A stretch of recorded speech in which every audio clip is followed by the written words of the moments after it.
The second step involves filling in a form in Excel.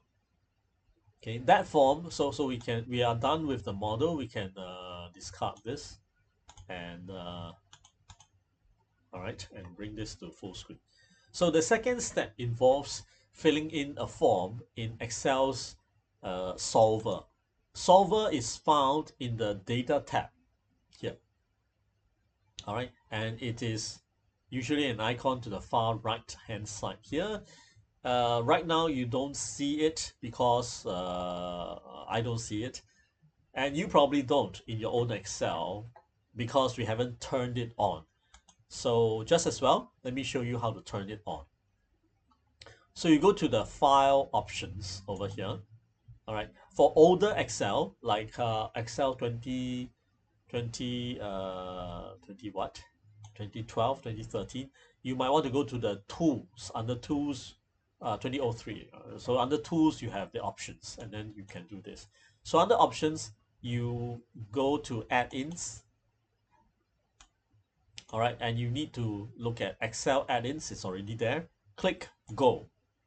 A small window will pop up showing analysis tool and all that, but the important thing is to look at solver add-in. So we click on that. Right, reason why we don't see it in the data tab, data ribbon, is that this wasn't turned on. Now it is a built-in add-in that is not shown. That's all. You don't have to download anything, install anything, reboot the machine, whatever. You don't have to. Just say OK, and a new icon should pop up here. Okay, so you see it here. A new icon pops up on the far right. Okay, so you see this solver here. Click on solver. We need that. Okay, this is step 2. Moment we fill in this form, we are done. Okay, so let's try to fill this in, and let me let me move myself elsewhere over here. Right. So we go from top to bottom. Let me just also fill you in on some important observations so that you don't get into nasty, unexpected outcomes. Don't rely on any preset values. So it's good to always click on the reset all to clear up everything. Okay, try not to rely on any existing settings that, hey, oh, that happens to be what I want, so just saves me the trouble. Try to clear everything.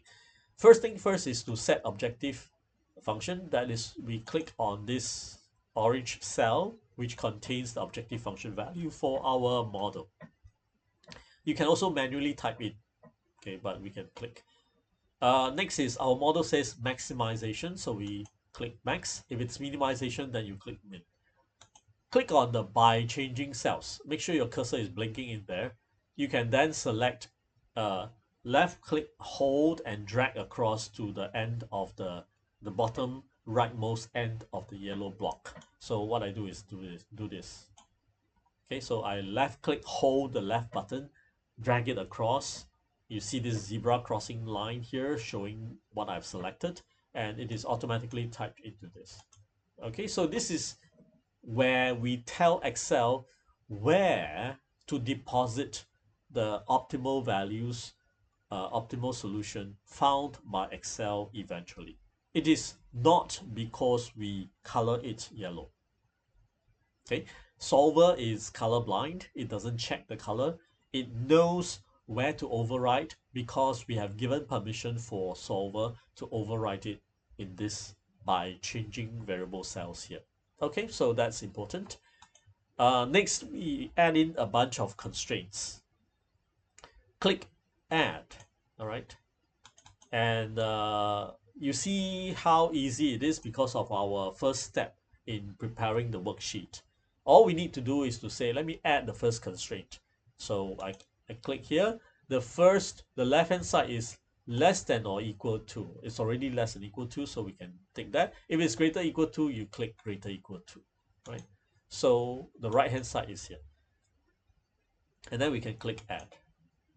And it's nice that it doesn't disappear and then we have to click add constraint again. So we just say this second cell is greater equal to the right hand side cell. Okay, notice that I clicked on this cell rather than typing in 60.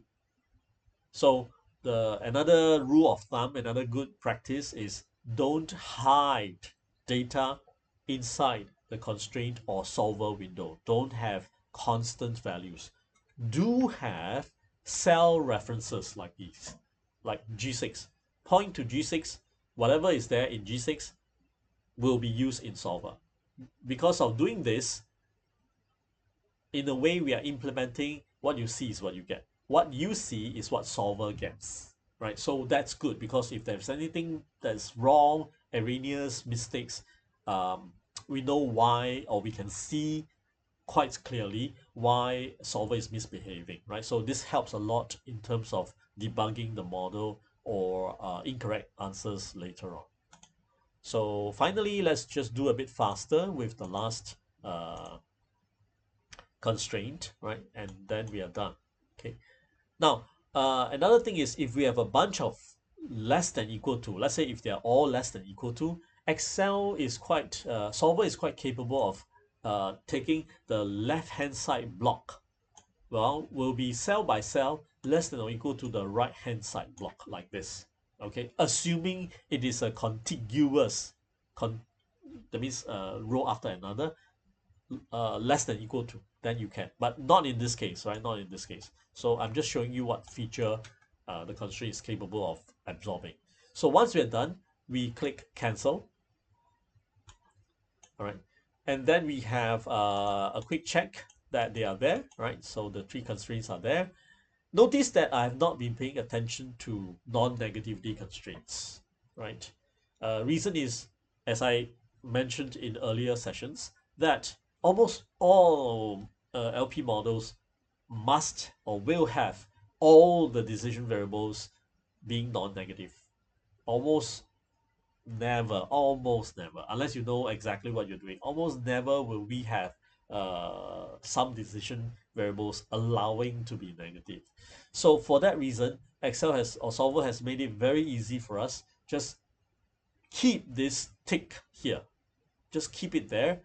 So long as it's ticked, then all the yellow cells, in other words, all the cells mentioned in the by changing variable cells, will be required to be non-negative.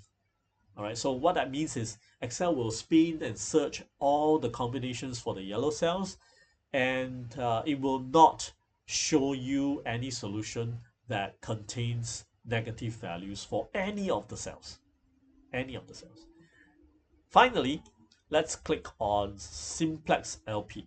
All right, so Solver is fully capable of solving non-linear programming models, right? But that might involve having some very strange decimal places or noise coming in because of approximations and everything. So try to just keep things simple and faster by selecting Simplex LP because we know that all our model expressions are linear, so might as well convey that message to solver. Okay, so we went from top to bottom filling up this form and we are done. And if you just watch the yellow cells while clicking your solve button, 3, 2, 1, go. Finish. It says solver found the solution. You see how fast, how quickly Excel converges to a particular solution here, right? And it tells us that once it says it's found, Excel will show you or populate the yellow cells with the results. And because of the sum product formula, your objective function value will automatically be updated. All right, we want to keep this. If we click OK, we'll be done. Excel solver window will disappear. But just want to quickly show you this line here, right? So before we click OK, if we select sensitivity report and then click OK, you'll find that at the bottom, there'll be a new sensitivity report 5 here being shown. All right. In the next session, we'll discuss how to interpret all these values in the sensitivity report that Excel returns us. And this is important and useful. All right, so we'll discuss more about that in the next session. But for now, I hope you take pride in having been able to construct for yourself from scratch, right? Perhaps the very first solution to LP model in your life, and it doesn't seem so difficult after all. Yeah. So and it's already available. You don't have to buy additional add-ins. You don't have to reboot even. Very simple to set up. It's already built in. So please use it. Please learn how to master the skill of writing LP models and try your hands on using Solver.